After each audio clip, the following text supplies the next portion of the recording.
Verse 46, Sri Vishnu Sahasranaama Stotram.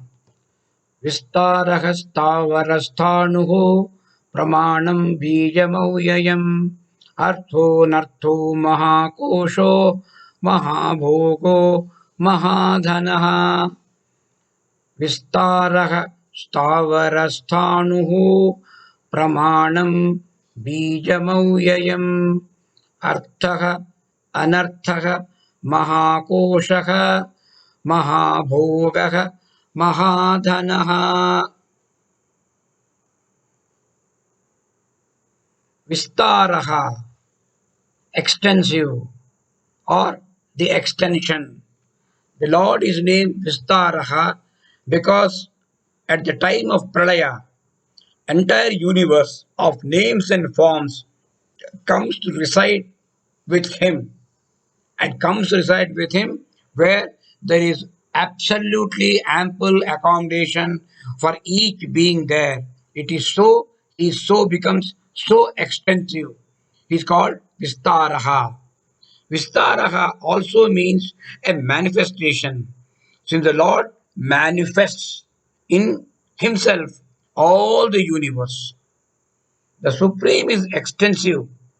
He is so extensive that he is everywhere, and there is no place left for him to move. He is motionless. All these attributes are beautifully described in the next name, Stavarasthanuhu. Stavarasthanuhu is actually the compound word. It is a combination of two words, Stavaraha, Sthanuhu. Stavaraha means firm, Sthanuhu motionless. Firm, Achanchala, Stavara. Stavara indicates that there are no movements in him. There are no movements because there is no place for him to move, because he is already all pervading everywhere. Motionless, Sthanuhu. Sthanuhu means that he is fixed, like the pillars that denote the frontiers of a country. The pillars, the stone pillars which are fixed, like boundary pillars, which they are called milestones. So he is fixed. Sthanu. He doesn't move. He cannot move because he is everywhere. Stavara Sthanuhu, the term is used here as one word because the Lord is both these at one and the same time. He is not only all pervading, because of which there are no movements in him, Stavaraha, remaining at one place, Stavaraha, but he is also without any locomotion. He cannot move from place to place. He cannot move because he is in all the places already. Actually, both these terms together indicate the all pervasiveness of Lord Vishnu. Actually, Vishnu means one who has spread out, one who is all pervasive, which is the very second name in the this Vishnu Sahasranaama. Om Vishwam Vishnuhu, the Supreme, who is the basis for all the beings. He is the sole standard of proof. He is Satya, he is Dharma, he is a Pramanam. Pramanam means the proof. He is the underlying principle of all intellectual arguments, all scientific methodology. He is very consciousness behind all discussions. A discussion becomes meaningful only when it is supported by some underlying proof, underlying principle, and that principle is the supreme being, Mahavishnu. So Lord Vishnu is a very authority behind all the Vedas and Dharmas, because Vedas and Dharmas are accepted as pramana. In any Veda Goshti, in any great pravachan, Veda and Dharmas and Shastras are always quoted, which are nothing but personifications, expressions, manifestations of Lord Narayana. He is defined, he has defined what is Dharma, what is Adharma. It is the Supreme Being who defines what is Dharma, what is Adharma, what is good, what is bad, what is the truth, and what is untruth. So these become the standards or a pramana, and these are elaborated in the Shastras. Now, being the basis and sole support of the entire universe, the Supreme is undecaying, immutable seed. Bijam avyayam means bijam avyayam. Avyaya bijam, undecaying, immutable seed. See, the whole world has sprung from him. And not only that, the world emerges from him again and again. He is like the seed from which he emerges again and again. In the case of a normal seed, a physical seed, the seed sprouts and a sapling comes out, it becomes a huge tree. But what happens to the seed? The seed itself is a one time use. Once the seed sprouts, so seed is gone and it becomes a plant. But Supreme Being is not like that. He is the seed from which the universe emerges. But the seed remains intact. Because from the same seed, again and again, infinite number of times, this universe is emerging. So that is called, it is a avyayam bijam, not an ordinary seed. It is an undecaying seed, immutable seed. It also means without which the world can never be. He is undecaying root of all the things. So this essential and immutable is essential and immutable cause because of which the entire changing world has emerges. But he himself undergoes no such change. He is the unchanging substratum of the changing world of names and forms. So, being the immutable source of the universe, he is sought after by everyone. He is called Arthaha. People run after him. Everybody desires him. Everybody tries to invoke him. Everybody tries to reach him. The Lord is desired by all as he is the Paramatma. He is the very nature of bliss. Even a person, even a sensuous man, apparently running after the sense objects without his own knowing, he is actually seeking the Lord because he is running after sense objects for getting pleasure. He is running after bliss. And what is bliss? Bliss is nothing but the Supreme Being.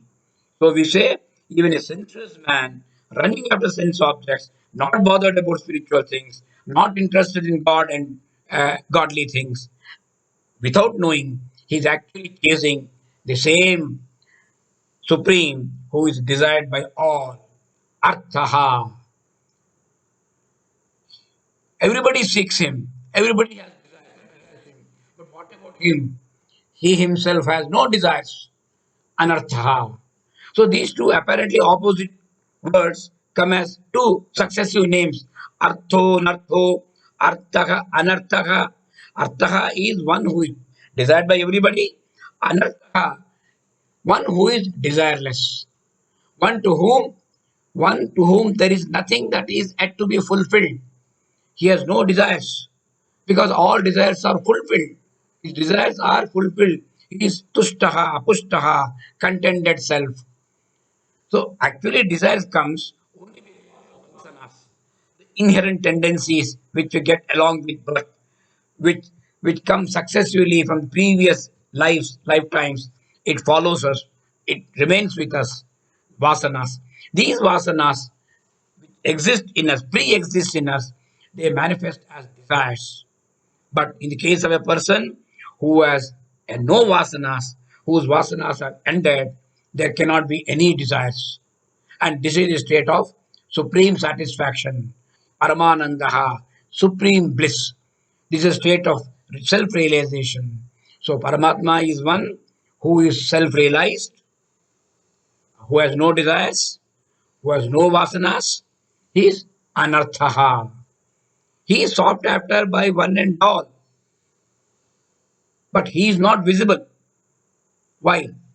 Because he is covered, enveloped, veiled by five sheaths. We call them Panchakoshaha, Mahakoshaha, five great sheaths. There are five great sheaths. These actually cover him. Because of this, we are not able to find the true self in us. The self in us functions through five sheaths, namely Annamaya Kosha, Pranamaya Kosha, Manomaya Kosha, Vijnanamaya Kosha, Anandamaya Kosha. The Lord, as the Lord of the universe, he is Jagadishwara. He is conditioned by the macrocosmic sheaths of the universe. And therefore, the great Ishvara is indicated here as Mahakoshaha. But in reality, the Lord Himself is the basis for the sheaths. So, no sheath can never really cover Him. It is only apparent, it is an illusion that is covered. But the person who is able to see properly, break the wheel of Maya, to him, the Supreme is self evident. So, although he is enveloped by five sheaths, he is not bound. He is a great bliss. Mahabhogaha, great bliss, who is the nature of enjoyment, bhoga. He is the nature of supreme bliss, Mahabhogaha. Also, he is the one from whom the greatest bliss can be gained by the seekers. Devotee will approach Mahavishnu because he can get Mahabhogaha. He can get the supreme bliss from him. And he is the one who gives the greatest happiness to all those who are devoted to him. Maha Anandaha, supreme satisfaction, supreme happiness.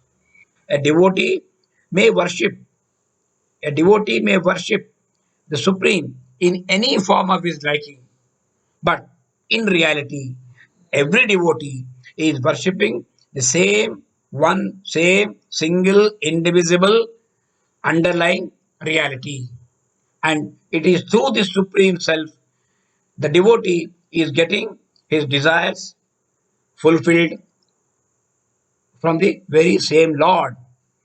Bhagavad Gita, verse 22, chapter 7 says, a person, a devotee, a true devotee, he may seek worship from any form, a form of his choice, and from that he may feel he is getting a desire fulfilled.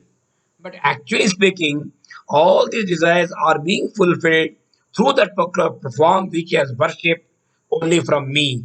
I am the real giver. It is like a person going to a darbar and going asking some small petty official for a small favor. And this petty official may give something to him. But how he is giving? The petty official is giving only because the supreme king, the sovereign, has permitted him to do so. It is sovereign's wealth only which is being given. So it is for a devotee, for a person, either to seek from a petty official, or he can go direct to the king and ask what he wants. It is like this. Sataya Shraddhaya Yuktaha Tasya Aradhanamihate Labhate Chatataha Kaman Mayaiva Vihitan Hitan. Saha, such a person with Taya Shraddhaya Yuktaha, such a person with that great devotion, Tasya Aradhanamiyate, he may worship any form of his choice. And Labhate Chatataha Kaman, whatever desires get fulfilled from that source or that form, actually speaking, Vihitan, Hitan, all those is getting Maya Eva. He is getting from me only, ordained by me only. Sataya Sadhaya Yuktaha Tasyaradhanamihate Labhate cha tatha kaman Mayaiva Vihitan Hitan. Now, Supreme Being has been described as Mahakoshaha, Mahabhogaha. Now the next name is Mahadhanha, great wealth. The Supreme has all the glories and prosperity we can ever think of. Mahadhanaha. He is endowed with all the riches, all the wealth of this world, all the happiness, all the bliss of this world. He is already endowed and he can give this to his devotees. The Lord is the one from whom his devotees gain great wealth, real wealth.